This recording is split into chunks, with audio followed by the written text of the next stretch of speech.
Hey everyone, happy Monday. It's great to be with you. Another episode of Mindset Monday. So, right now we're in the middle of launching a new challenge called the Anxiety Detox. If you haven't joined the challenge yet, would encourage you to do that. You can find that on our platform.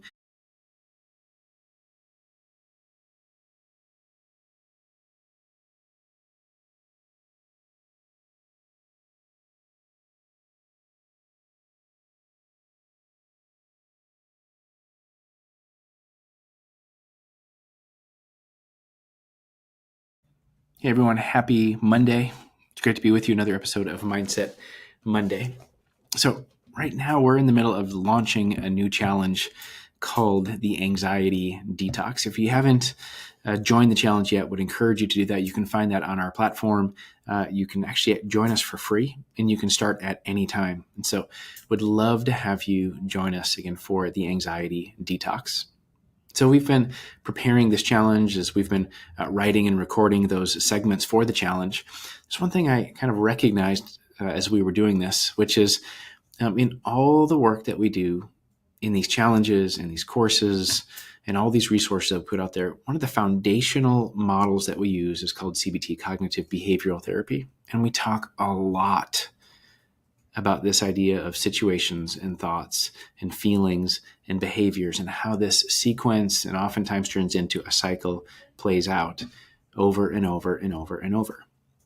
And I was recently just recording one of the sessions for this challenge, and I realized we could probably spend a little bit more time. I think it would be really helpful to offer a focused resource around the idea of what we call cognitive reframing. So today we're going to talk about reframing it, shifting your thinking. And as we kick off a new week, we want to shift the way that we experience the week ahead in this Mindset Monday. So let's start with this term, this idea of cognitive reframing. What is cognitive reframing? Cognitive reframing it's a clinical term that we use, but it's simply this mental strategy that helps you change the way you view a situation so you can respond with more clarity, calm, and confidence.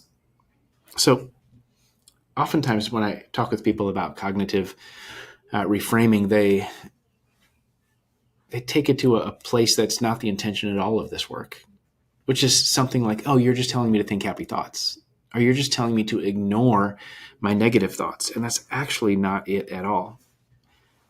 Cognitive reframing is actually a very empowering work to be able to say, hey, I'm going to choose to see this situation in a more helpful way. Think about it, reframing, you can think about like a picture frame, but also think about it, the idea of like maybe a pair of glasses, like that kind of a frame.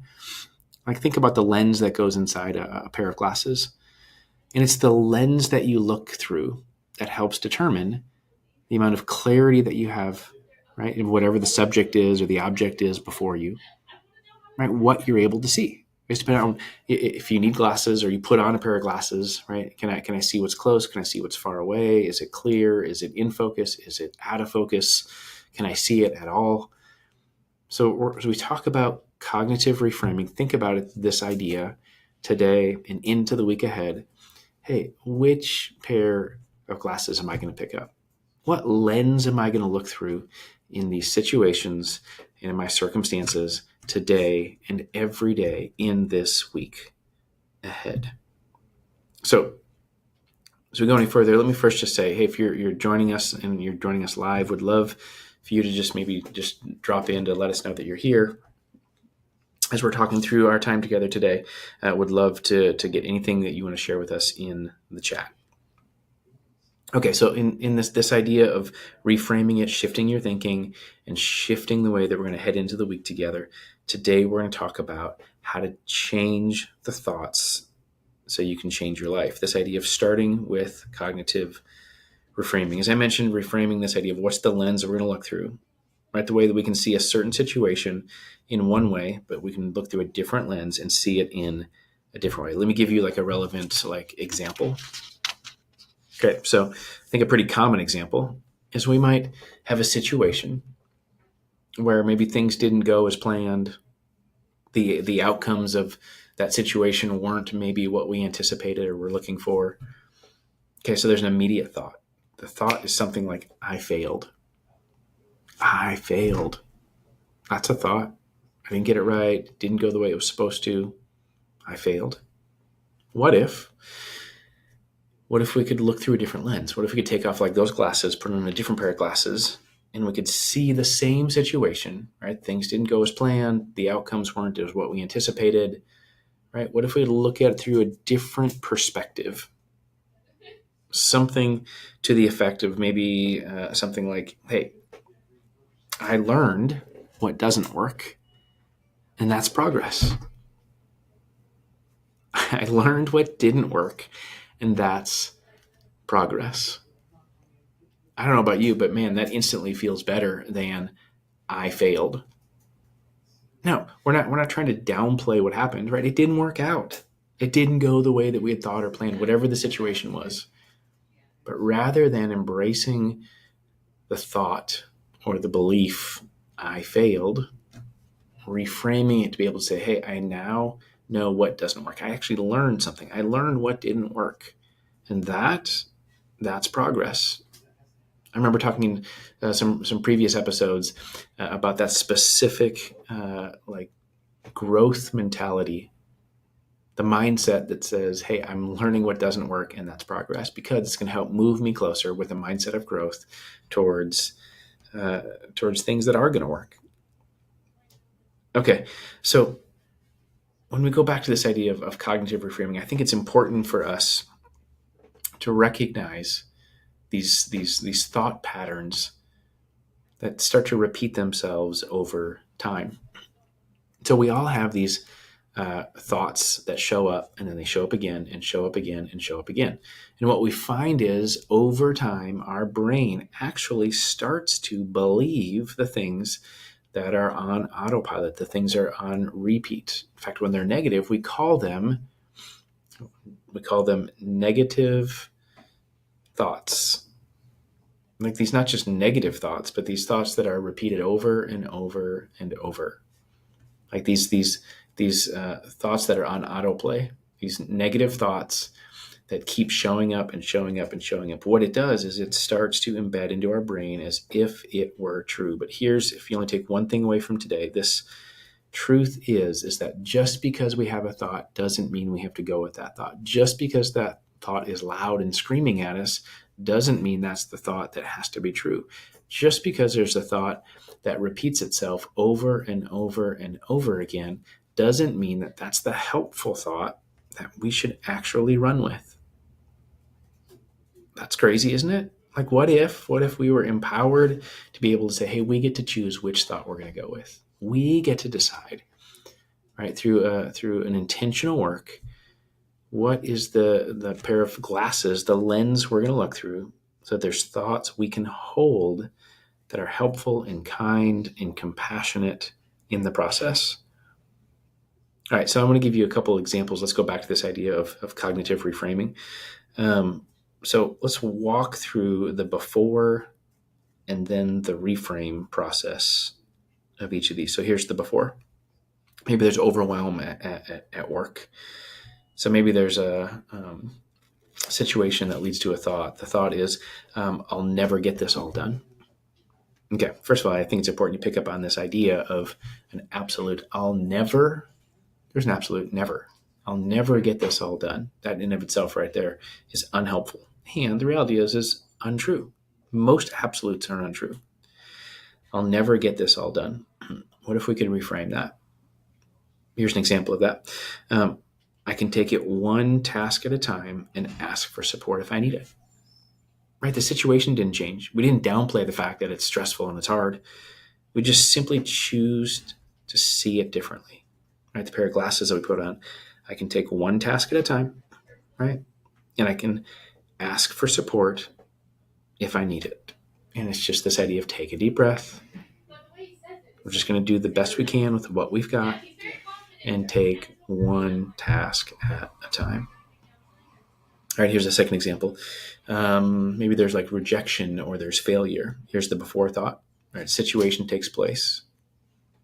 And the thought is, I'm not good enough. Like, I'm not good enough. What if we could reframe that? Same situation with a reframed thought of something like this. Um, Man, that wasn't the right fit. And I'm one step closer to finding the right opportunity. Man, that's powerful, isn't it? I actually had a conversation very similar to this just last week here in our clinic, sitting in my office with a client. He was applying for a job. He got the news back that he didn't get the job, and it could have easily felt like rejection or failure. That he could have held on to that thought or that belief, I'm just not good enough. But he was able to reframe in a way that in the same kind of direction, not the exact phrasing, but it was very similar to this idea of like, well, you know what, that just wasn't a good fit. And I know that I'm one step closer to finding that right opportunity. Here's one that I think that could apply for us. Have you ever had the Monday blues? Like it's Monday and you're like, oh gosh. Here's the situation is it's you wake up Monday morning, right? Here's the before thought. Ugh, another long week ahead. Like, oh my gosh, right? So what if we could reframe that? You wake up on Monday morning, right?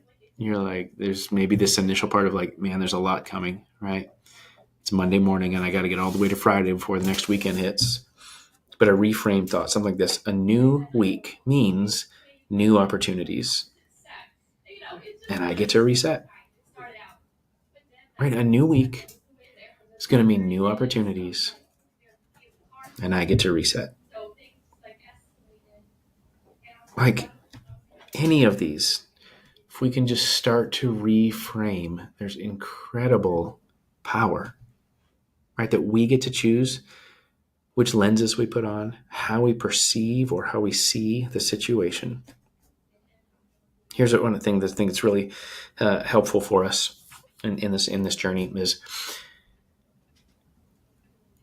think about these 3 C's we often talk about with cognitive behavioral therapy. We've talked about them before.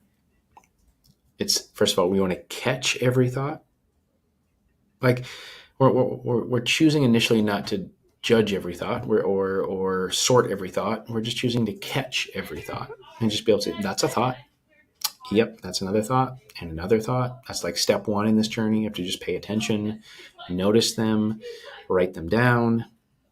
The second step in this journey, the second C, is challenge. When those thoughts come, we're going to challenge them. This is where we start to sort. This is where we start to be able to say, hey, do I like it or not like it? Is it helpful? Is it unhelpful? Is it true? Is it not true? We start to ask ourselves questions, like, is it helpful? Is it kind? Is there another way to perceive this or consider this? Okay, we're going to challenge. That's the second C. And then ultimately, the third C is where we want to go, which is we want to change those thoughts. I think change is a really important word there. It's this idea of we want to replace those thoughts. Oftentimes people think in this kind of work, in this kind of mental strength, the goal is just to be able to get rid of certain thoughts, as if then there's some kind of like void. If we just don't have to think those thoughts, that's the goal. But that's actually not all the work. The real work is not to just get rid of those thoughts. The real work is to replace those thoughts, change those thoughts. Okay, so that's where this idea of cognitive reframing fits in this process. Again, we've caught a thought, we've challenged that thought, and then we're going to cognitively reframe. We're going to change the thought. We're not just going to remove it, but we're actually going to replace it with something more kind, more honest, more realistic, like grounded in the present here and now. It's going to be more kind and more helpful for us in our road ahead. Okay, so a few things just as we wrap up for today. I just want to give you these 3 simple statements, these 3 phrases that I think can be really helpful for you on this journey and this week ahead through these tools. Number 1, here's the statement: name it to tame it. Name it to tame it. So this is part of that kind of catch it idea. Like, acknowledge the negative thoughts without judgment. Right, just to be able to name it, and you're like, oh, hey, negative thought, I see you. Right, I'm waving at you. Like, I see you. right? I think this often happens with experiences with like anxiety or depression. If we can almost like externalize it, where we name it to tame it, like name it like, hey, anxiety, there you are. I see you again. I see you like with that thought that is forward feeling and it's spinning in all sorts of crazy direction. Right? Hey, depression, I see you too. Right? There's that thought. There's that thought that's dragging me back into the past and it's spiraling me down. Right? So there we go. Name it to tame it. Here's another really helpful kind of phrase, which is this: flip the script. Flip the script. Ask yourself this question: what's a more helpful way to look at this situation? Right? When situations happen, and there's immediately that thought that shows up, and you're like, oh, there it is again, and then you catch it. Right? You catch the thought. You're going to do the work of challenging the thought. That's flip the script, right? Ask yourself that question. What's a more helpful way to look at this situation? Like, what else could I come up with? What else might be going on? What other thought that I keep kind of holding out for? Something that's more helpful and kind and grounded in reality. Okay, and then here's a third one.